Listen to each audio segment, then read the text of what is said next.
माझं काही शिक्षण झालंच नाही. ते डोळ्याला काय जा भांडी घाशी त्यांची अमोलची आजी तुझी 4थी झाली आणि तुझ्या आजीची किती झाली माझं काही लक्ष नाही. असा हा पोटाचा हाल सांगलीला एका गावाला गेलं कामाला. आमचं वडील एका हाटी क्लास बंगल्यात कामाला गुजराच्या आणि कुठं आता नेमक्यानं पैसे आणि ती बाई बघा किती जर सोचून उठलं अशा टाचा टाचा हे केरळाला बघा हे केरळ एक कुलूप विकून एवढं मूग आणलं मूग आणि एवढं मूग खाऊन आम्ही हिथं आलो या गावात. एक कुलूप विकून असे दिवस काढले तर खाल्लं मस्त पुढे एवढं अन्नात पाय बुडलं. पण आमचं वडील इथं स्वयंपाक केलं तर त्या खालच्या डोंगराला वाचवायचं.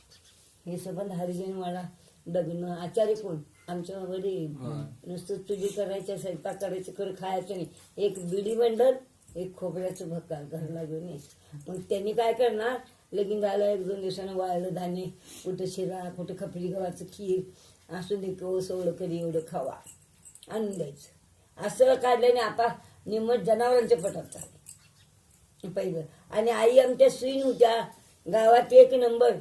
पहिला डॉक्टर कुठं कुठं हरिजनवाड्यात जाऊन दे कुठं जाऊन दे डॉक्टर हिंगणगवळे म्हणणार काय हिंगणगवळे म्हातारा होतं कोण सुई नाही गावात तर राखबाई येऊन. मग जावा मी हाय असं समजा 2-2, 3-3 दिवस बायका नारबोल बाळण होणार नाही तर आई आमची चहा देणार नाही. तुम्हाला पोरासने आता काय टाकायचं गोष्ट ती उसर बडबडतो. 3 दिवसाची वर्षाचं आमचं वडील पण शिपाई झालं चावडीत. मग वडील खवलं 3 दिवस आईच्या पोटात आणलं. इथं धनगरवाड्यात आई बसल्या आणि घर आम्ही खाली. मग म्हणाल ए म्हणाला आमच्या बायकोला हे जाऊन द्या तुला सुईन व्हायला सांगितलं म्हणालं. 3 दिवस मी नागला पाण्याची. मग बायकाचं काय धनगरचं म्हणलं दादा नाही हो दादा नाही हो असू द्या का तिने काय आमच्या घरात 4 तेव्हा गुळाचं 4 ना तेव्हा बी नाही कधी काही नाही एवढं म्हणलं नाही हो दादा असून द्यावा आता आजच्या दिवस काय होते बघा म्हणाल. तर कुठं दवाखाना नाही कुठं द्यायचं. 3ऱ्या दिवशी ती मुलगी डिलिव्हरी झाली. आई तिथं आंघोळ जेवढी करणार त्यांच्या पाण्यात चूल भरायची आणि अशा बांगड्या हात पडला असल्या दारात यायची फोडायची कटाकट आणि एकच मोठं जोंधळा आणि चिमण्या टाकायचं.